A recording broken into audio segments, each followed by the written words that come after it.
Welcome to the information session for College Credit Plus for students at public schools.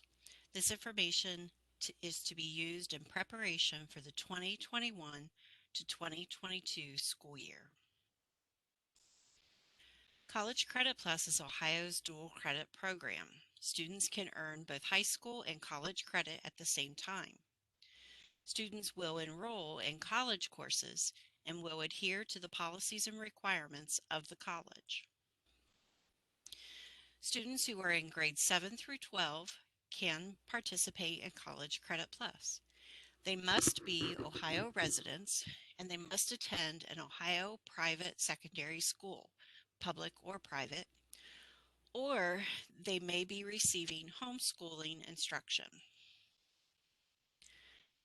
Students may apply to any Ohio public college or participating Ohio private college. Or there is a limited number of approved out-of-state colleges who are working with specific secondary schools for specific secondary programs. Students may apply to multiple colleges and may enroll in multiple colleges. Students must complete an assessment exam and be determined as eligible based on exam scores for College Credit Plus. Students may choose from a variety of courses at the college level. This will be determined by placement testing and course eligibility rules. Students can earn credit to satisfy both high school and college requirements. A 3 or more credit hour college course will convert to one high school unit. Students must successfully complete the courses in order to earn the credit. This means earning a passing grade. But even if a student fails or withdraws from the course, the college transcript and the high school transcript will reflect the student's final grade. Students may take classes during the summer, fall, and spring semesters. They may take courses at the high school, at the college campus, or online. For courses at the high school, this will be if a high school and a college partner and decide to offer a college course at the high school location. The teacher of this course may be an approved high school teacher who has been approved by the college, or maybe a college employee that travels to the high school. There are 3 steps for College Credit Plus participation. The first, as mentioned earlier, students must be considered eligible based on assessment exam scores. The student scores must show that the students are ready for college level courses in at least one subtest on an exam. These exams are ACT, SAT, AccuPlacer, ALEX, PlaceU, or MapleSoft. Each college will choose which exam they will use, and often that exam is tied to their admission requirements. After the student takes the exam, the colleges will review the student's scores and they will compare those to the statewide standard minimum levels. If the student's scores are not at college level, the colleges could consider those exam scores if the scores are within a very specific range close to the college level, and if the student has an overall high school GPA of 3.0, or the student can obtain a recommendation letter from a school counselor, principal, or career technical advisor. So again, if the student meets the statewide standards with their scores, they are eligible. But if the student is not quite at the statewide standards, perhaps they're very close and they are within a specific range. If the student also has a GPA of 3.0 or better or a recommendation letter, the student can be considered eligible. During this past spring, eligibility assessment testing was impacted because of COVID-19. Some flexibility was provided for the beginning of this current academic year. That flexibility has not yet been determined for future semesters. If there are any changes to this requirement, we would be posting that on the website at www.ohio.gov www.ohiohighered.org/CCP. You will find the most up-to-date information there. The second step of participating is to be admitted to a college. Students must apply for admission to their college of choice. They must meet the admission requirements of the college, and that college may have selective admission requirements. You should contact the college to learn more about their requirements, processes, paperwork, and deadlines. Colleges have the final decision on student admission. The third step is course registration. If the student is considered eligible and has been admitted to the college, then the college will have an advisor work with the student to discuss course options. The course options will be based on assessment score results, college course prerequisites, and any other requirements the college sets. As mentioned, students can use College Credit Plus courses to satisfy high school graduation requirements. The school counselors will help students understand the requirements and will help them see which College Credit Plus courses can substitute for those requirements. Also, keep in mind, some high schools will have more requirements for graduation than the state minimum, and students must meet their high school's requirements. When students first become involved in College Credit Plus, they will be informed that they must complete their first 15 credit hours in Level 1 courses. Level 1 categories include transferable courses, courses in information technology, computer science, anatomy, physiology, and foreign language. If a college has a designated technical certificate, then any course involved in that certificate are considered Level 1. If a secondary school and a college have created a 15 or 30-hour pathway, courses within that pathway are Level 1 courses. Courses that are in study skills or classes that include academic and career success exploration can be considered Level 1 also. So you will find out about those Level 1 courses when you meet with your advisor, but colleges also must post those Level 1 courses to their website, so check their website for details. Once a student completes the first 15 credit hours in Level 1, the student can move on to Level 2 courses. And Level 2 courses are basically any other allowable college course for which a student meets the prerequisite. There are some courses that are not allowable under College Credit Plus. These include private applied courses with one-on-one instruction. Sometimes these courses fall into the performing arts areas where a student has one-on-one lessons. Courses that have high fees are not allowable. Currently, the threshold for the high fee is $750. So if a course has a $750 fee or more, the course is not allowable. Study abroad courses are not allowable. Physical education courses are not allowable. Courses that are graded on a pass-fail basis are not allowable.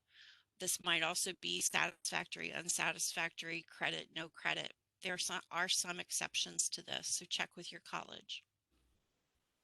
Remedial courses are not allowable, and basically those are courses that will help develop a student's skills to be better prepared for college. Those are not allowable for College Credit Plus.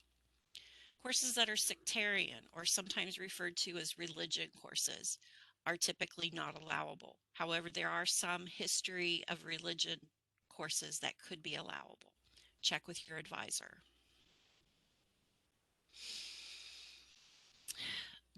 The course grade that you receive in the college course is the same grade that must be posted on the high school transcript.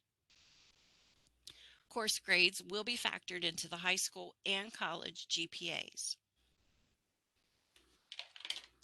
If a high school uses a weighted grading scale for advanced placement, international baccalaureate, or honors courses in a particular subject area, then College Credit Plus courses in the same subject area must be weighted with the same scale.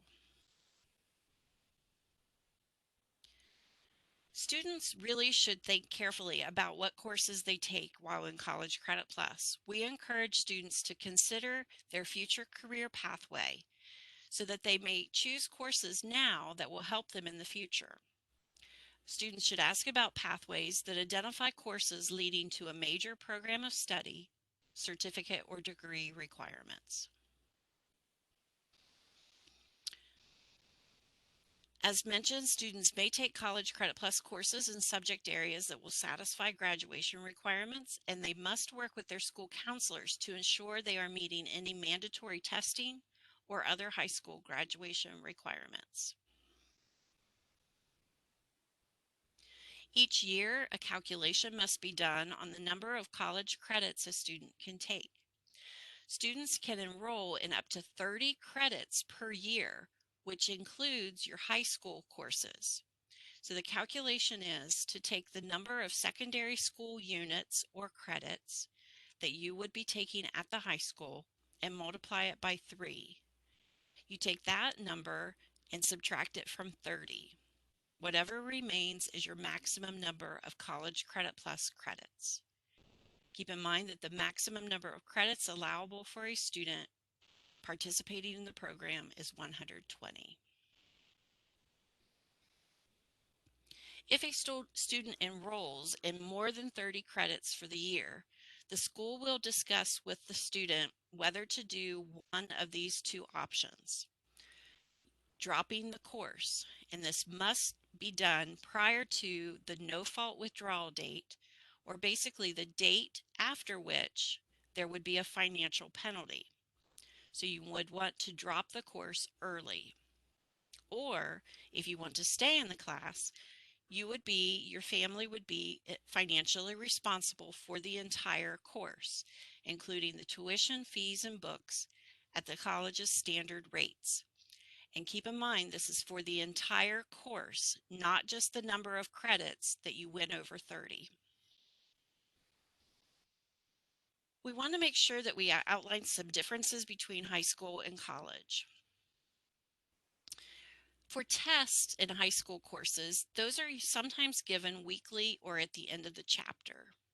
In colleges, you'll generally find that there are fewer tests that are given in a course, and when they are given, the tests cover more material than just one chapter. For study time, we recommend for high school courses that you probably will have around 1 to 3 hours of homework time per day. But in college, the standard rule of thumb is that you should devote 2 to 3 hours of homework, which could include reading, writing, research, for every hour spent in class.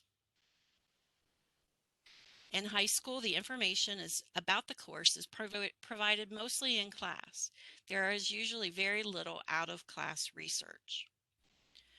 It depends, of course, on which class you're taking. In college, the coursework will generally require more independent thinking, longer writing assessments, and out-of-class research. The pieces of data that help us calculate your grades will differ as well. So in high school, there will be numerous quizzes, tests, and homework assignments.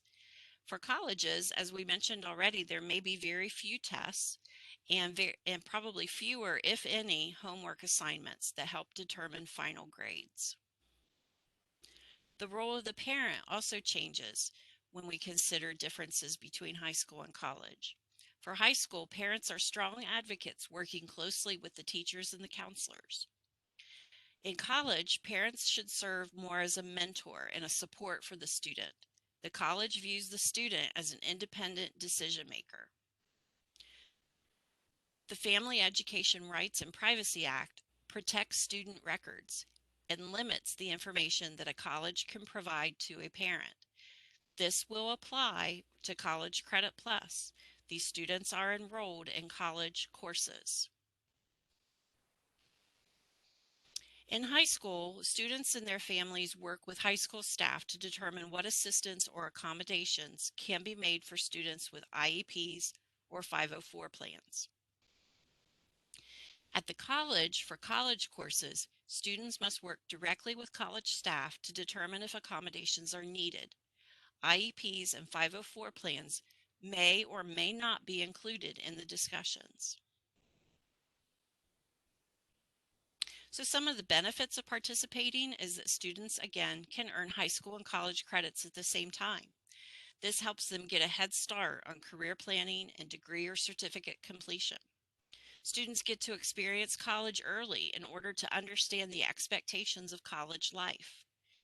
And of course, under College Credit Plus, you can save tuition and textbook costs.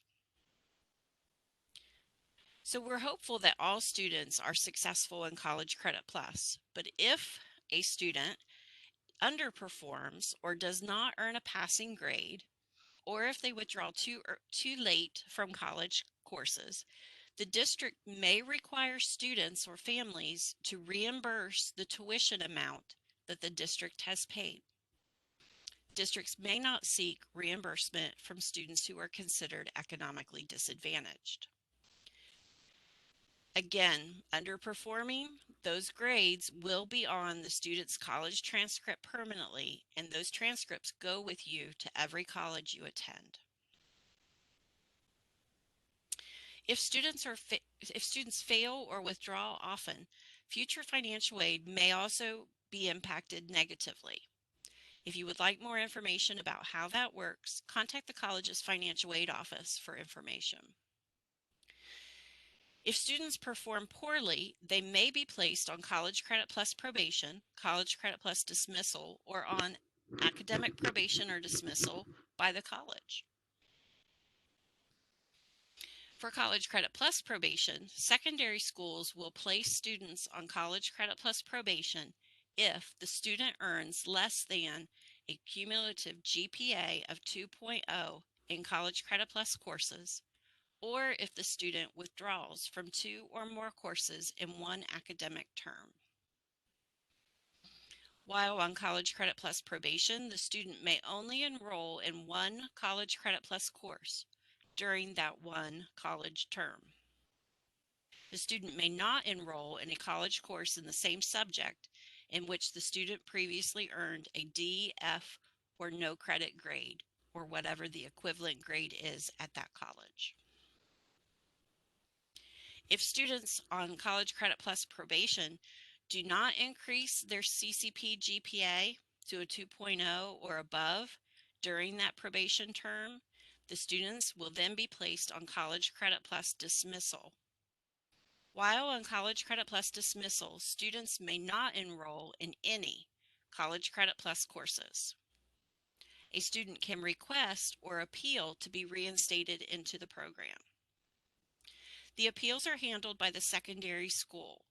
For College Credit Plus probation, the only appeal is for a student to ask to take a course in the same subject in which he or she previously earned a D, F, or no credit. For College Credit Plus dismissal, a student can submit an appeal within 5 days of being dismissed, or the student may appeal at the end of the CCP dismissal semester. Each school will have a policy for the process of appealing.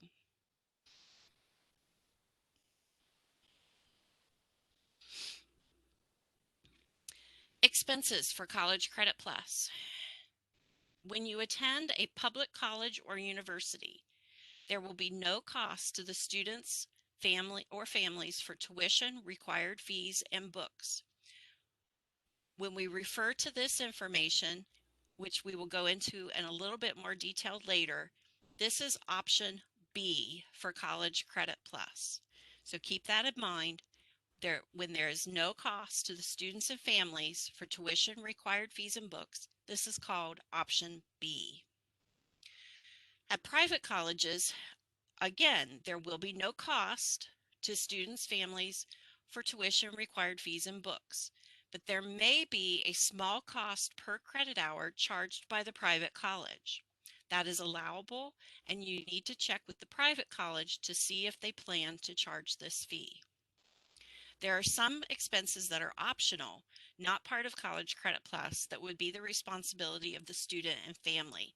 A couple of examples would include parking passes or transportation costs to and from class. Students must complete the intent to participate form and provide that to the public school by April 1st, 2021. Again, with COVID-19, we are continuing to monitor the situation, and that date might be extended. As of right now, it's April 1st, 2021. On the intent form, students must indicate their tentative plan to use either option A or option B for payment of the College Credit Plus courses. I mentioned on the last couple of slides, option B. So now we're going to talk about both option A and option B. If a student chooses option A, this is when a student plans or the family plans to self-pay for college courses. This is paid for at the college's standard rate of tuition, fees, and textbooks. Under option A, students have the choice to earn both high school and college credit or only college credit. Students must inform the school of their choice. Again, students will indicate this tentative plan on using either option on the intent to participate form. Students must confirm this option when they register for courses. So they are electing this option by informing the college when registering for courses. If you would happen to change your mind, any type of change to the option must be done on or before the college's no-fault withdrawal date.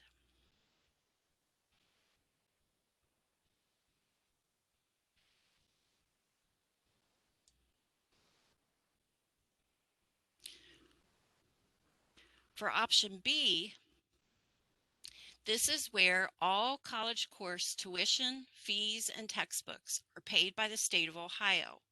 This is supported by the school's foundation funds and the college's funds. Under option B, students will earn college and high school credit. Again, students will indicate a tentative plan of that option on the intent to participate form. Option B is basically the standard or the default option for College Credit Plus. Students may be asked to confirm the election of option B during the college advising process.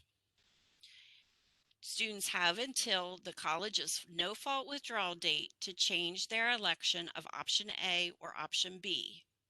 Keep in mind, these options have always been part of College Credit Plus, but we did not have a tentative plan on the intent to participate form in the past, and now we do.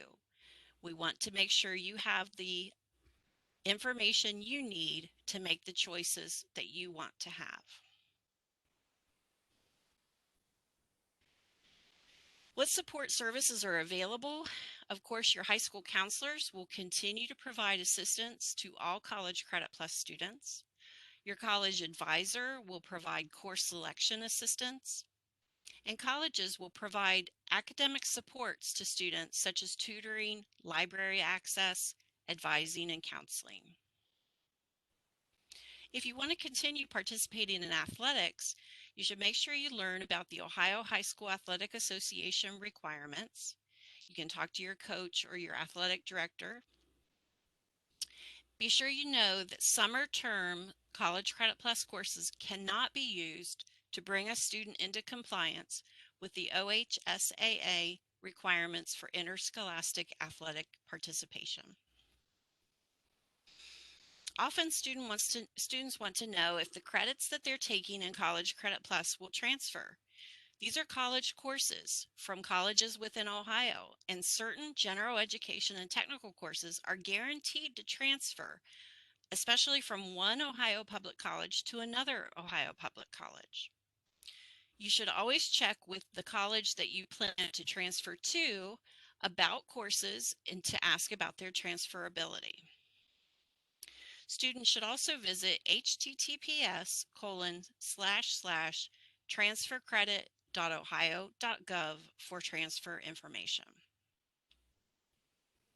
We've talked about being college ready or being ready for college level courses, and that's more than just being academically ready. We've mentioned already that colleges will expect you to be independent thinkers and will be working on your own with your parent as an advocate rather than someone doing the work for you in terms of getting services. So it's important that you understand that there are emotional and social transitions that must be made when you're participating in college courses. The college will expect you to perform as a college student. Consider your time management and your organizational skills. College courses are different in terms of what they are expecting with their assignments and their grades, as we've already talked about. And it's important that you as a student carefully manage your time and your organizational skills. Again, those grades that you earn in College Credit Plus are for both credits under option B, of course, and will be calculated into your GPA.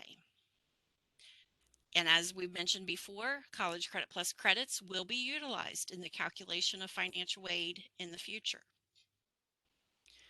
Some deadlines to keep in mind is remember that the April 1st deadline for your intent to participate form to be completed and to be provided to your school should be done by then. You should check the ACT and SAT testing dates and make sure you test early if your college requires one of those. Talk to the college about your options. Keep in mind that if you want to participate in summer semester, the deadline might be early because those classes usually start in May. Check with the college for any other semester deadlines. As always, keep in mind our website to see if there are any changes because of COVID-19. To get started, complete that intent form, provide it to your school, talk to your counselor about getting involved. Apply for admission at the college of choice before their deadline. Contact the college to discuss assessment testing requirements, and meet with your school counselor to discuss scheduling and graduation requirements. If you have questions or you want to get up-to-date information about COVID-19, check out our website. We have a Students and Families tab as well as an extensive FAQ tab. Good luck.